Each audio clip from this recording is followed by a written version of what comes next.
Let's do this. Warren, I honestly I can't thank you enough for joining me today and for hanging out and talking. Everybody at the Sponsorship Collective loves Warren. Well, that I've received that because I've been bugging the heck out of your team, and I must say, everybody from Shabab to Kevin to Chris to Vanessa, they're incredible. I mean, they're hands on, and this has been just a joy to go through this training. Yeah, I love that. Well, they're like Vanessa messaged me this morning. So I was out for my morning walk, and she's like, "Are you ready for your conversation with Warren? You're gonna love it." I'm like, "Yeah," but now I'm nervous. Like, what am I supposed to expect? She's like, "No, nothing. You guys are gonna get along great." So I'm fascinated by your property, Black Restaurant Sure. Week. Is that Hmm. yeah? So your website's great, by the way. Thank you. Thank you. Thank you. Um, Thank you. So for everybody who's watching this for now and forevermore, if you want to check out a cool property, or if you're interested in connecting with Warren and his audience, make sure you check out blackrestaurantweeks.com With an A. Yep. with an .com. S. Black. Absolutely. We'll put it in the show notes so that everyone can find it. But yeah, tell me about Black Restaurant Weeks.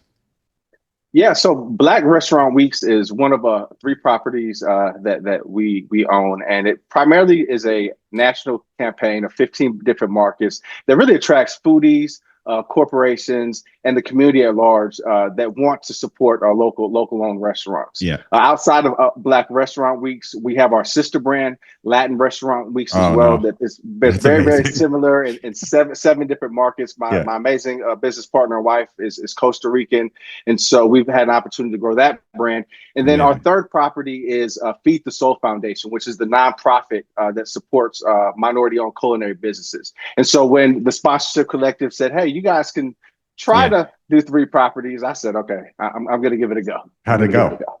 It's amazing. We've got all of our wireframes done. We've been Yeah. able to leverage the valuation calculators, Awesome. and we've actually been able to land two new contracts for Nice. two of the three properties since we've gone through the collective. No way. That's Yeah. awesome. So that's awesome. Congrats. No doubt, testament to the amount of work and effort you put in, the risk you take. I love the nonprofit as well as another property. We'll talk about all that stuff. So how many people are attending, engaging with your properties as consumers and as vendors? Because like they're a viable sponsorship audience as well, I would think. Yeah, no, yeah, very fair question. So we have on average between 50 and 75 participating restaurants in each of the 15 campaigns that we Amazing. have. We started out in Houston with just 25 restaurants, and we're able to grow nationally and even into an international market. We do have a Toronto market No way. every July as well. On average, we'll have anywhere between 50 to 75,000 diners per market that will patronize these participating restaurants. That's amazing. How did you make this happen? This seems like a colossal undertaking. Yeah. So my background was originally in finance, and so I had opportunity to live in New York for a couple of years, but was laid off in 2009. Ended up having to move home to Texas, and it was right around the same time that my father was launching the family import wine distribution business. So having grown up in South Africa, the family had a huge affinity for South African wines, and it Mm, just enabled us an opportunity to distribute throughout the state of Texas.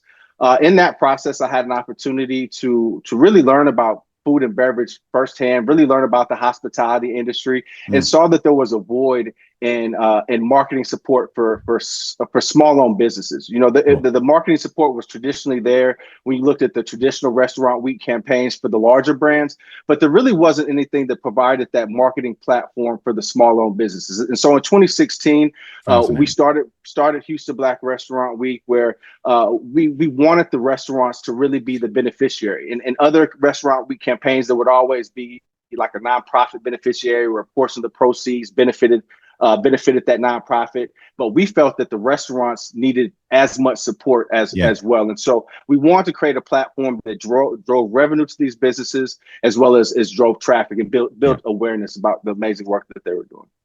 Entrepreneurship and small businesses is the lifeblood of the U.S. economy, the lifeblood of the Canadian economy. That's right. So yeah, I mean that's if you want to build community and create wealth in a community, entrepreneurship and small business is where it's at. So like that's a really not that that was necessarily your goal, but it's certainly an amazing positive outcome.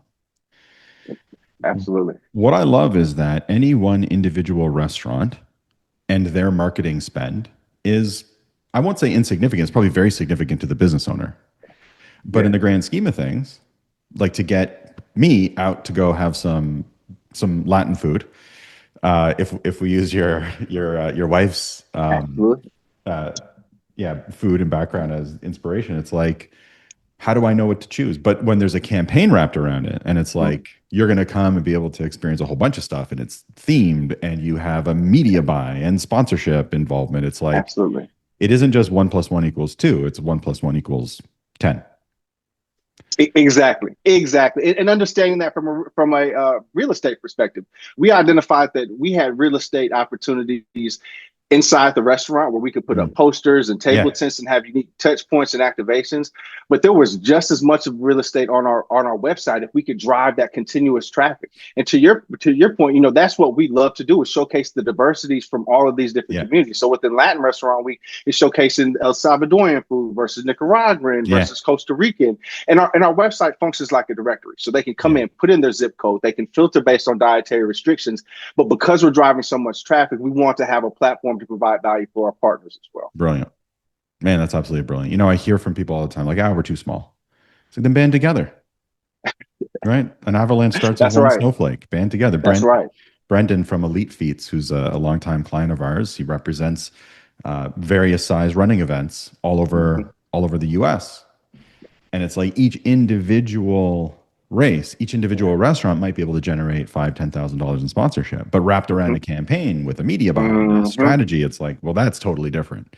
Now suddenly it's not the Absolutely. restaurant social media, it's all the restaurant social media. Exactly. Exactly. But it's understanding that you have to build something that's scalable from day one. And he did a fantastic job with that Yeah. because it's something that he can do locally, but he can replicate it on a national footprint, which is Yeah. was very inspiring. Fascinating. And so, yeah, I see parallels between your properties, even though they're radically different. And frankly, if Brendan's watching this, I would rather go to Warren's properties than Brendan's because Brendan I have to run, and at But Warren's I get to eat. it's complimentary though, right? It No, goes back. It's not. I have no shame in eating too much food. I don't need to run to justify my calories. I Um, love it. cool. So how do you get sponsors? How do you prospect for sponsors? How does that Yeah. work?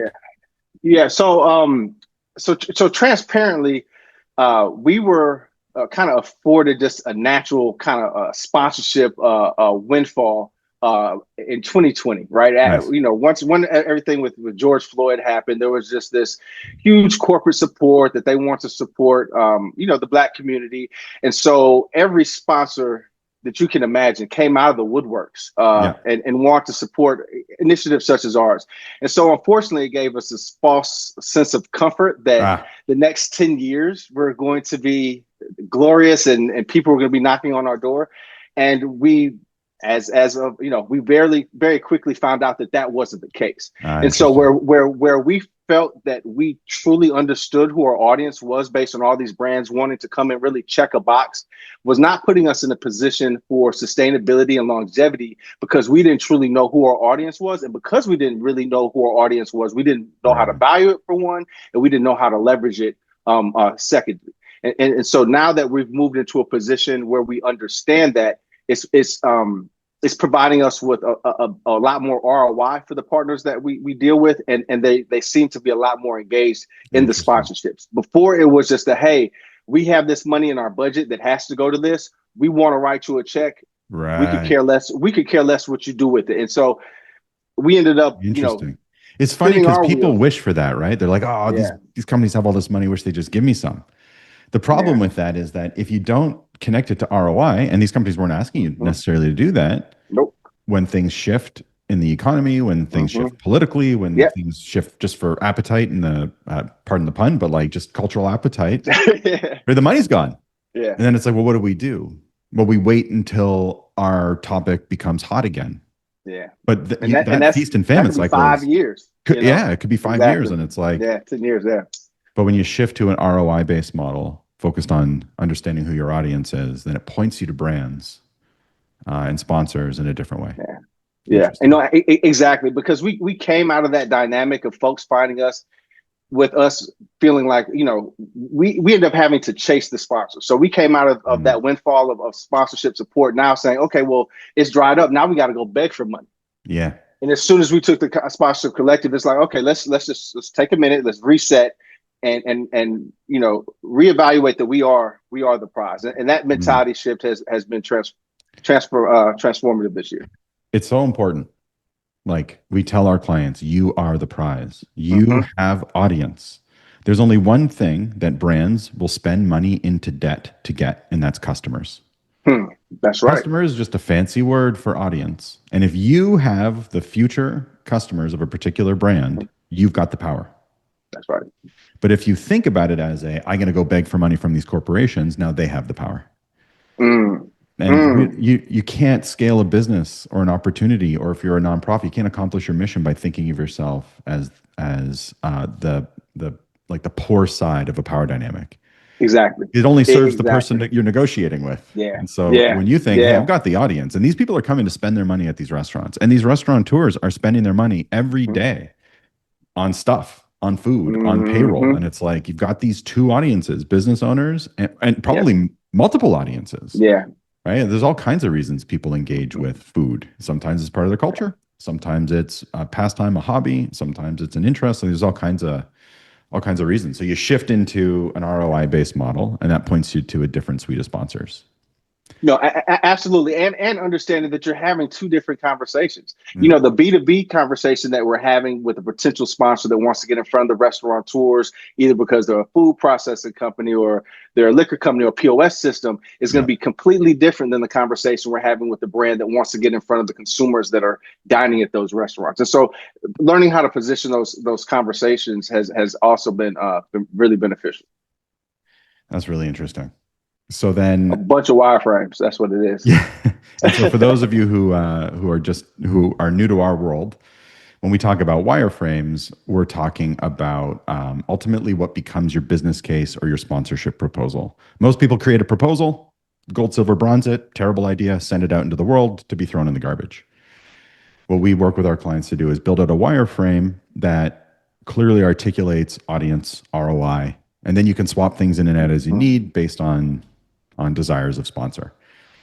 So it's certainly and it's more work, that's for Yeah. sure, but it actually But if you're a works. nerd for sponsorships, is it really work? Yeah, Is it really exactly. work? If you You know, if you geek out on this stuff, then it's yeah, fun. And very much when you so. actually get money, it's not so much work. Yeah, absolutely, absolutely. Yeah. So this is a great question then, a great segue. How do you get over or do you have the cold call nerves where you're picking up the phone, calling a brand and saying, "Hey, I'm not begging you for money. I've got an opportunity for you." How do you get over those initial cold call nerves?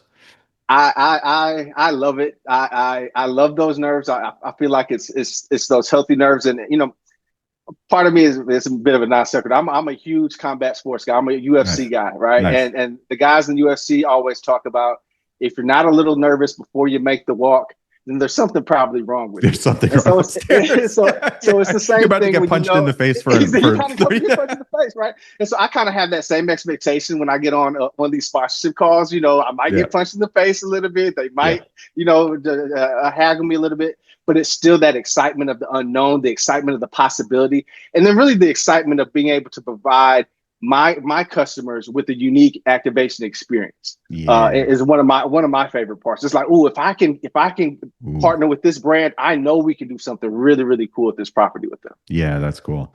So part of getting over that. So it's interesting. I was listening to an interview on just a couple days ago over the weekend, and the person speaking said champions experience anxiety, but they reinterpret it as excitement. Mm-hmm. Feels the same. It doesn't Yeah, feel good, yeah, but instead of saying I'm stressed, they say I'm amped. yeah. I love that. Yeah, and it's like I love okay, that. I'm stressed. No, I'm amped because it means I'm about to do something amazing. Mm-hmm. And you're taking a Mm-hmm. risk because they might say no. Yeah. But what people don't realize is actually there's no risk because before you did the cold call, the answer was Mm-hmm. no. That's right. You make the That's cold right. call, you send the email, you ask for discovery. Even if it's a 1 in 10 chance that they say yes, you've just shifted from a guaranteed no to a maybe Mm-hmm. yes. Mm-hmm. Mm-hmm. So And true. and the bridge that crosses you from guaranteed no to maybe yes is anxiety. That's a hell of a bridge. Yes, you gotta cross it. I love it. So it sounds like you're staying focused on if this sponsor were to come on board, I would be able to provide so much value for my audience, my attendees, my property, and so therefore it's worth it. Yeah, and just the challenge, right? I love working with brands that people may find atypical. It goes back to saying, let's think outside the box, because early on, we pigeonholed ourselves into say, okay, we're a restaurant week campaign. We only need Mm. to talk to the spirit companies. We only need to talk to Right. the food companies, folks that have a direct relationship Yeah. with restaurants, which really limited our opportunities. When we had an opportunity to work with, say, I'll throw it out there, say like a NASCAR, right? When Yeah. you think of NASCAR, you think Black Restaurant Week, you might think they're on totally I top wouldn't ends of make the that natural spectrum. connection, Make the but opportunity right, that's where the but fascinating things happen. exactly, and even going through discovery and just understanding more about the sport, they have consumers from all walks of life. Bubba Wallace is one of the big stars that they have in their sport, and they wanted to make their sport more approachable. So we've been able to do food truck festivals with them as well, or block parties, just Mm. things that really can tie their sport with other communities, other experiences. And so it goes back to just challenging yourself, challenging your team to provide that value for that partner, and not just saying what do I want to do, but what makes sense for this opportunity.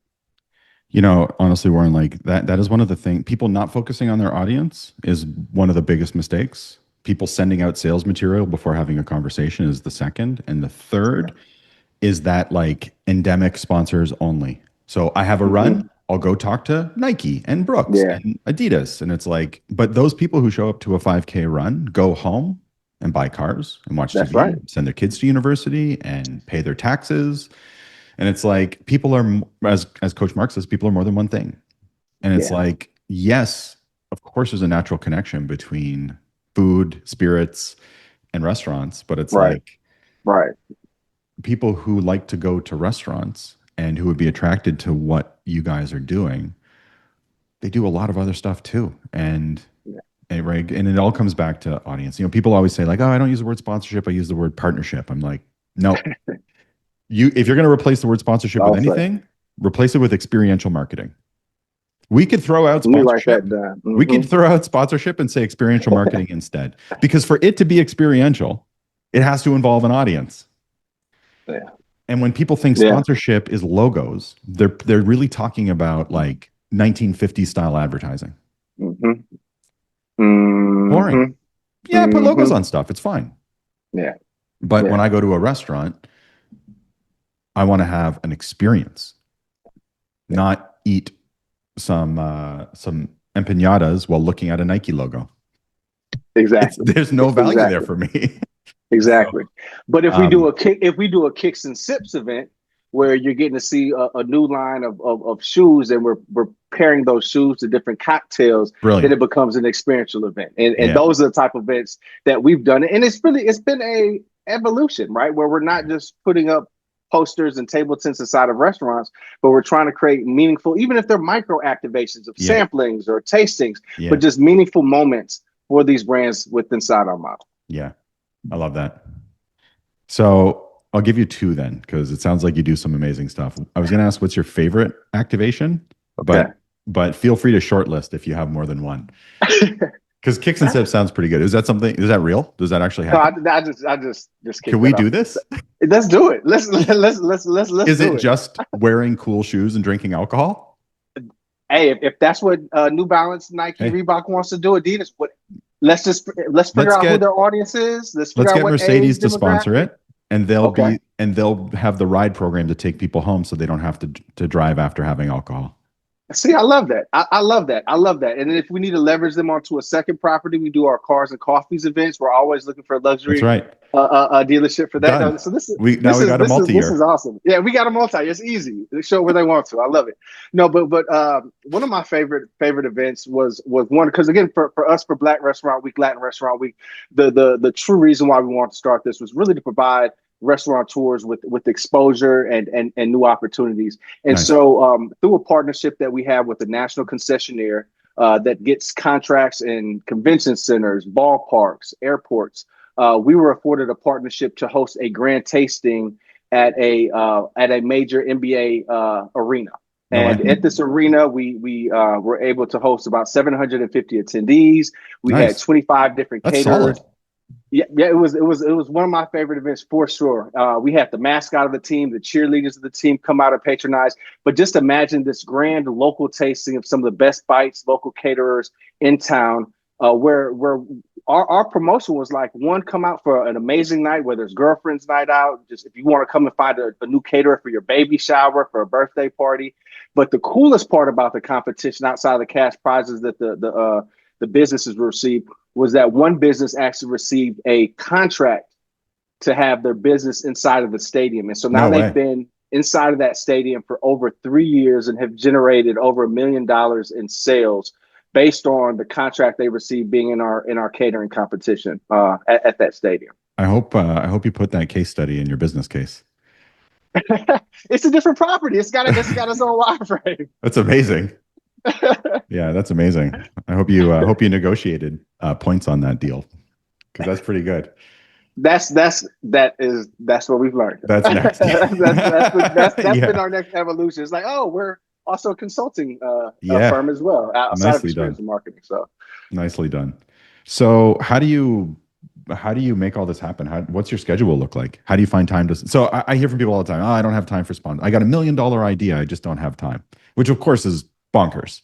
If you have a yeah, $1 million idea, yeah, stop yeah, sleeping. Like yeah. make it happen. $1 million ideas don't come along very often, but nevertheless, people like got a great idea, got a great property, got a great event, festival, nonprofit, but I don't have time. So how do you? I mean, clearly you sound like you're pretty busy. So how do you find the time to do the sponsorship stuff? uh, Really just to try to create as many systems as possible. I'm a Mm. huge proponent on systems because once you have a good system in place that you know that works, it just makes it easier to scale. And Yep. it also makes it easier to set it and forget it. So if you are one of the individuals like myself that works on a smaller team, once you have a system in place that can kind of automate the actual brand, if you will, then Yeah. it leaves a bit more time for the team, for myself to go and actually do the Yeah. sponsorship outreach. And so really having that systems in place allows us to now focus on prospecting, creating that calendar and initiating that way. It's interesting because people will use I don't have time as I won't say an excuse. People are busy, and I get that as the reason for sending out proposals to companies without speaking to them. And I always say, when if your output is 100%, but your outcomes are 0%, you'd be Yeah. better off not doing it at all. Hmm. Versus systematizing what makes sense to systematize. So once you've got email templates Yeah. that work, right? Like obviously you've got access Yeah. to our email templates, but you tweak them to make Yep. them work for your own voice, your own community, all the things, your own audience. Once you know it works, now you don't have to think about it. You just send out the Exactly. template on the day the calendar Exactly. says to send it out, and it's Hmm. like takes 10 minutes. The thing Hmm. that's irreplaceable is Warren or whoever's on your team doing this, getting on the phone and connecting with humans that Yeah. no one else can do. Hmm. And then you got your wireframe, your business case that you can then tailor really quickly to send out to the prospect. But it's like, so people avoid discovery calls because they take too long. But that's what closes deals. Yeah. And Yeah. And they learning how to consolidate that discovery call too, right? yeah, Knowing how to take those cues during the discovery and getting to where you need to get to. Because if you're comfortable enough with the script, you know how to kind of navigate to get to where you need to get to yeah, before the time is exhausted. yeah. I love that. Well, speaking of discovery, what are your favorite questions? What do you like to ask prospects to get to know them and what they're trying to achieve? Really just letting them talk, figuring out who their customers are and figuring out what their challenges are, right? Because if you can figure out who the audience are and you figure out what their problems are, then it goes back to what you say all the time. We're here to create solutions. And Yeah. so as long as I know who I'm trying to create a solution for and what that solution I need to create is, then then I can go back to my team and we can Yeah. we can identify what best way to move forward with that client. So discovery is all about, hey, prospect, what problems are you having in relation to selling product, connecting with your ideal target market, building your brand? They tell you their problems, and then you brainstorm some solutions. And then those solutions become something called activations or experiential marketing. Exactly. Exactly. Now, And, if a and, and understanding that you might have to create an activation that you weren't even considering, but you yeah, have to create that activation to appease that client. So you have to go into your property with a little bit of flexibility to say, hey, I might have to create mm, something that doesn't already exist. And yeah, that's something important that for me to have to process, as well was really yeah, important. which is why gold, silver bonds or any tiers, Exactly. they just don't work. The likelihood that you guessed at the exact problem that silver package solves is not zero. Very Exactly. unlikely. Exactly. Um, Now I got a question for you. Do you play blackjack? on occasion, Uh, Okay, fair enough. It's depends not who's it's not asking. going anywhere. It's not going anywhere too spicy. Dep- So Depends who's as asking. you know, all right, fair enough. When you play blackjack, sometimes you're gonna come on hit, or sometimes you gotta hold. Sometimes you're going to hit on 16, sometimes you're not. Sometimes you're not. It But depends what the guy beside you has is showing. exactly, Yeah. exactly. But that same pressure of like, do I move forward? Do I stay? Yeah. I get that same rush in the discovery when you say, "So what's your budget?" And you just have to be quiet. Yeah. You just have to. That's also one of my favorite parts of the whole discovery call is when you get Yeah. to the point you get to ask, and it's just like a game of chicken. Who's going to speak Who's gonna first? break first? Notice everyone out there watching, the question is not, do you have a budget? No, not closed. It's great. And what's your budget to solve this? Exactly. Mm-hmm. Yeah. Silence. Oh, we don't have a budget. Oh, so should Even I? better. Great. I'll put together $1 million That's right. proposal and that'll work. Oh, well, we don't have a million. Okay. Exactly. Tell Well, me come on, when let's. I tell me when I hit a number. Yeah. 700,000, 500,000, 300,000, 25,000. Great. Why don't I put together a $25,000 option? And then maybe a Exactly. $30,000 option to see Hmm. if you really solve the problem, do they have more money? I'm glad you said that. So it's okay to always put a little bit higher on that proposal, just in case that they like So what they see. then you can have tiers. Only then. Yeah. Because then it's like, hey, you told me you wanted to solve this Yeah. problem. I believe I can solve it in exactly the way you said Hmm. for the money you said. And this is how I would do it. But behind door number two, well, I'll give you twice as much for only 60% more. So we could really solve the problem here. Yeah. And behind door I number love that. three is you sign up for 3 years, and I'll give you a 50% discount on 3 years.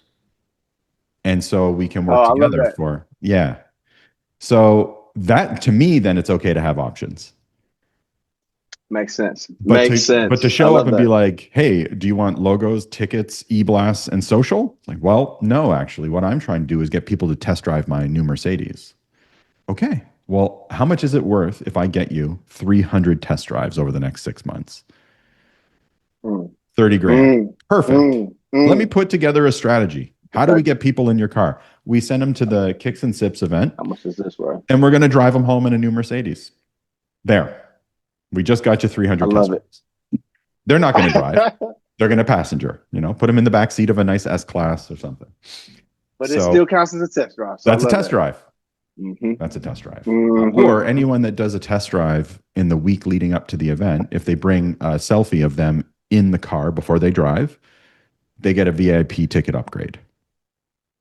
There you Oh go. wow. Mm, Now we got mm, people going to mm, their local mm, dealer, doing a test drive, taking a selfie, and then they get to go sit in the Mercedes VIP section, right? Or the Ford VIP mm. section. Sure. It's only relevant to the brands your audience prefers and the people that your brand prefers. Love it. So now we've created at least 3 sponsorship offers today on this Hmm. conversation that we could go to market with. I love it. That's right. That's right. And I love it. Free game. this is how it should be. It should be fun coming up with sponsorship opportunities, not stressful wondering if anyone's even going to respond to your emails. So we're coming into the close here. I know Absolutely. we're up against the clock. So Yeah. what is one thing you wish that sponsorship seekers, people looking for sponsorship, would stop doing and what they would do instead? Let's see. I think what do I wish they would stop do instead? Yeah. I wish they would stop begging because if you're begging, you're already losing. Yeah. If you're begging, you've already lost because, like you said earlier, they know they've already kind of got you. Yeah. And so, your brand should really sell itself. Yeah. They're not there to. By the time they get there, they already want to work with you. So you shouldn't have to be convincing them about your brand. You need to be Yeah. convincing them about the opportunity. Yeah. And so, become an active listener. I wish people on these on calls a lot of times, and it's something I was guilty of as well. I would often listen to respond rather than listen to discover. Yeah. That's great. Right? You're waiting for them to stop talking so you can say, "Oh, wait till we put your logo on a sign. It's going to be amazing." Versus, "Oh, what do you mean by that? Oh, what have you tried to solve that? Oh, that must be really frustrating. When do you need to hit that number by? Oh, and a Yeah, quarter. Okay, so yeah. so you're under it right now. Yeah, okay. Sounds like that's a real problem then. It's a No, very different conversation than oh, cool. Can I have $10,000? I'll put your logo on a sign. exactly, Oh, you're behind on sales exactly, targets this exactly. quarter. Could I put your logo on a sign? Right? Like what? No. Yeah, But look, Chris, I know we're at time. You gave me 45 minutes, so I want to be very respectful of I that. appreciate that. But I would love to do this again. So I don't know what your third Thursday or Friday looks like Well, funny you should say next that. month. But I would love to find some time to do this again. It's been an absolute pleasure, and I always love hanging out, geeking out on sponsorship. Um, so tell the people where they can find you.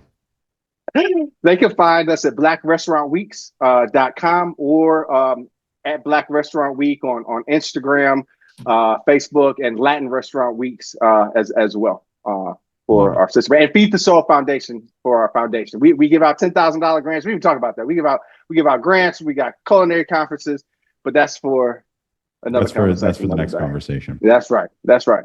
So, Warren, it's been an absolute pleasure hanging out and talking. And I have to admit, I've been hearing the tale of Warren for months now. And this is long overdue, this conversation. So I Thank you appreciate you for your taking the time. time and congrats on all your success. Thank you again, man. I appreciate your time. Likewise. Thanks, Warren.